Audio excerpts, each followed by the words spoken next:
sikuwazia wala sikutamani wala sikufanyia chochote ili kuweza kusema najiandaa kwa uaskofu. Baada ya kutambua nini maana ya askofu na hasa zaidi nini maana ya shahidi, sikuweza kufikiria. Mimi nilikuwa na ngojea nikiwa padre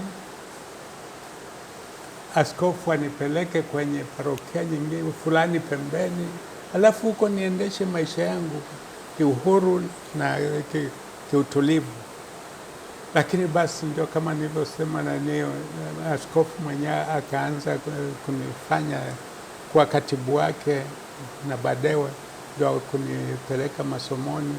Baada ya kuelewa ni nini maana ya upadi, nilikuwa kwa kweli hiyo sijawahi kusita, nilikuwa na hamu ya kuwa padri.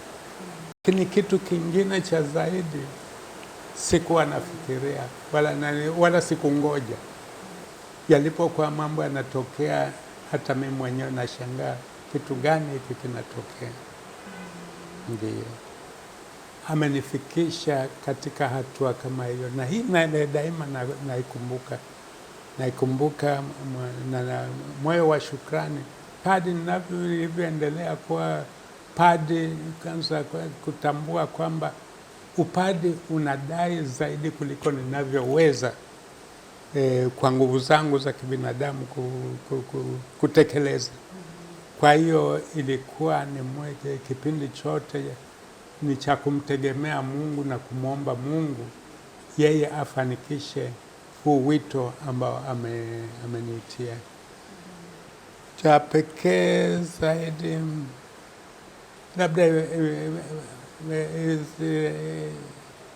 shughuli zipo kwa zinakuja moja baada ya nyingine, ndio mtu naweza kusema, unajiuliza kwa nini mimi?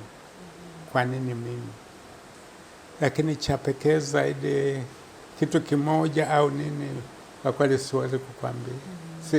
Sikijui. Ni moyo wa shukrani. Ndiyo.